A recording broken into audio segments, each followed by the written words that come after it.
সাংবাদিক বন্ধুদের অনেকদিন পরে আপনাদের সঙ্গে দেখা গেল। কোভিডে আশা করি আপনারা সবাই ভালো আছেন। আপনাদের মাধ্যমেই আমরা সব কিছু খবর পেয়ে থাকি, তার জন্য আপনাদের এই সবাই ধন্যবাদ। কারণ আপনারা গণতন্ত্রের চতুর্থ স্তম্ভ। এই বলে আমি আমার 3টি পয়েন্ট আপনাদের সামনে রাখব। এটা হচ্ছে আগামী এডিসি সাধারণ নির্বাচন। এটা 2000 যদিও আমরা 20 বলছি, আমার মনে হয় 20 পেরিয়ে যাবে। তৎসত্ত্বেও আমরা প্রস্তুতি নিচ্ছি। এই প্রস্তুতির মধ্যে আমাদের ত্রিপুরাল্যান্ড স্টেট পার্টি এবং আইপিএফটি ত্রিপুরা আমরা সমঝোতায় আছি। তো এই দুইটা পার্টি আমরা একত্রে এডিসি নির্বাচনে সবকটি সিটে বা আসনে আমরা প্রতিদ্বন্দ্বিতা করব এবং আমাদের দাবি একটাই, অন্যান্য দাবি থাকলেও প্রধানত একটাই দাবি, এডিসি এলাকাকে নিয়ে ত্রিপুরাল্যান্ড রাজ্য গঠন করা। তো এর মধ্যে আমরা বলতে চাইছি যে অন্যান্য যে রাজনৈতিক দলগুলি আছে ত্রিপুরায়, বিশেষভাবে আমরা আঞ্চলিক দলগুলি, জাস্ট ফর আপনাদের জানার জন্য বলছি, রেজিস্ট্রেশন যখন দেওয়া হয় কোনো পলিটিক্যাল পার্টিকে, তখন আঞ্চলিক দল বলে বলা হয় না। তো তার কিনা বলে অঞ্চলের নিরিখে এবং কর্ম বা অ্যাক্টিভিটির নিরিখে এটাকে আঞ্চলিক দল বলা হয়, কিন্তু রেজিস্ট্রেশনের সময় এটা কিন্তু আঞ্চলিক দল হিসেবে দেওয়া হয় না। সবকটি আঞ্চলিক দল যারা আছেন, যদি এডিসি এলাকাকে তারা ত্রিপুরাল্যান্ড রাজ্য বা রাজ্য গঠনে তাদের যদি আমাদেরকে সমর্থন করেন বা তারা সমর্থন দিতে করতে চান, তাদের সঙ্গে আমাদের জোট বন্ধন বা গতিবন্ধন জোট করা আমাদের কোনো আপত্তি। তার মধ্যে কথাবার্তা চলছে, সেইগুলি আমরা এখন আর বলছি না, বাস্তবায়িত হলে নিশ্চয়ই আপনারা জানতে পারবেন। তো এটা হচ্ছে মূল কথা আমাদের এডিসি নির্বাচনের জন্য। দ্বিতীয়ত হচ্ছে যে আইপিএফটি গত 2018 সালে নির্বাচনের আগে বিজেপির সঙ্গে তাদের জোট হয়েছে। এই জোটে আমরা দেখি যে তারা দাবি করেছিল এই জোটের বিষয়ে ত্রিপুরাল্যান্ড রাজ্য গঠনের দাবিও আছে এবং জোটের বিষয় ছিল আর্থ, সামাজিক, সাংস্কৃতিক, শিক্ষা, ভূমি অধিকার ও ভাষা উন্নয়ন, যেটা স্বরাষ্ট্র মন্ত্রকের হাই লেভেল মনিটরিং কমিটির স্টাডির মাধ্যমে সেটাকে বাস্তবায়ন করার জন্য তাদের একটা চুক্তি স্বাক্ষর হয়েছিল, রাজনৈতিক চুক্তি দুইটা দলের মধ্যে। পরবর্তী সময়ে যখন এই হাই লেভেল মনিটরিং কমিটি ত্রিপুরায় আসে এবং জানা গেল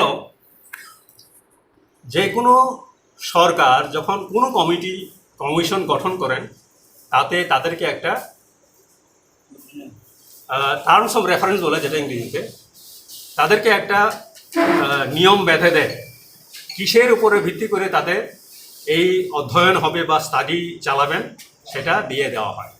কিন্তু দেখা গেল হাই লেভেল মনিটরিং কমিটি যেটা গঠন করা হয়েছিল, সেইখানে কিন্তু টার্মস অফ রেফারেন্সে ত্রিপুরাল্যান্ড রাজ্য গঠনের কোনো ইঙ্গিত ছিল না।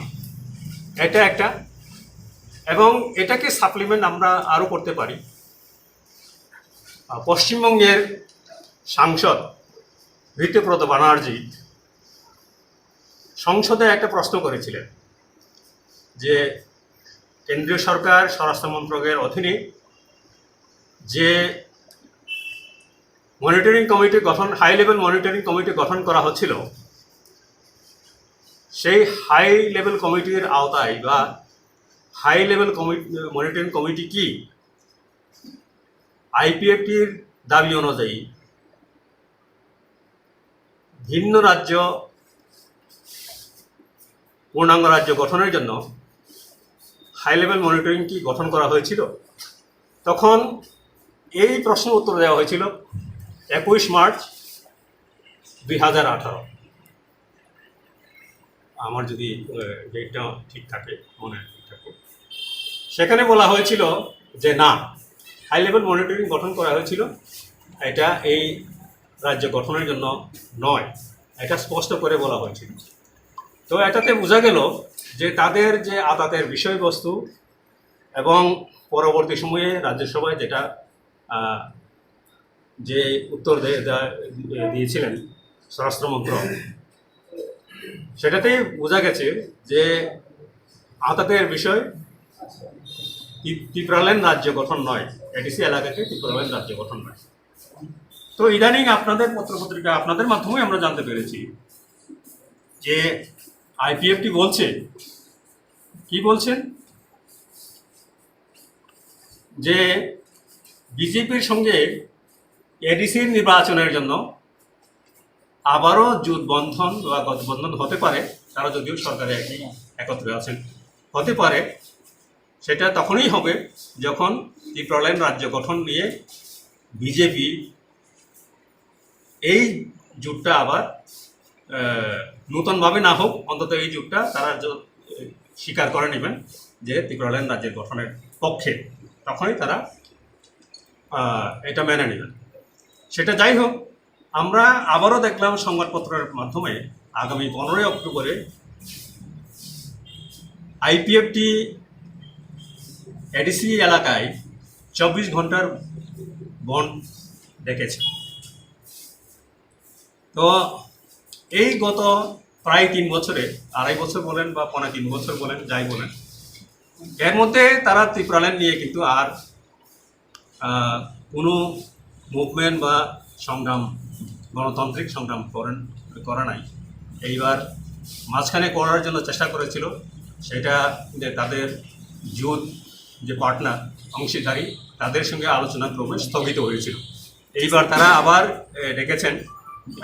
জনগণ বুঝতে পারছেন, তার মানে তাদের জোটের যে বন্ধন হয়েছিল, জোট যে করা হয়েছিল, সেখানে ত্রিপুরাল্যান্ড রাজ্য গঠনের কোনো বিষয় ছিল না, এটা জনগণ বুঝে গেছেন এবং ওনারা নিজেরাও বুঝে গেছেন। যার জন্যই আগামী 15 অক্টোবর 2020 এই তারিখে এডিসি এলাকায় 24 ঘন্টার বন্ধ ওনারা ডেকেছেন। এবং ত্রিপুরাল্যান্ড স্টেট পার্টি, যেহেতু আমরাও ত্রিপুরাল্যান্ড রাজ্যের দাবি করছি, সেই কারণে আমরা এই বনকে সম্পূর্ণ বা পূর্ণ সমর্থন জানাচ্ছি। এটা হচ্ছে 2 নম্বর। 3 নম্বর হচ্ছে, আপনারা ফুলডংসাইয়ের কতগুলি ঘটনা শুনেছেন বোধহয়। মিজোরাম এবং ত্রিপুরা রাজ্যের মধ্যে আমাদের যে সীমা নিয়ে যে একটা সমস্যা চলছে, এই সমস্যায় দেখা গেল ওইখানকার লোকেরা আন্দোলন করে চলছে এবং তারাও আন্দোলন করে চলছে। এক ধরনের পরিস্থিতি সৃষ্টি হয়েছে। এই পরিস্থিতি যেন প্রশমন করা হয়, সুস্থ সেটা সমাধান করা হয়, এটা আমরা রাজ্য সরকারের নিকট দৃষ্টি আকর্ষণ করি।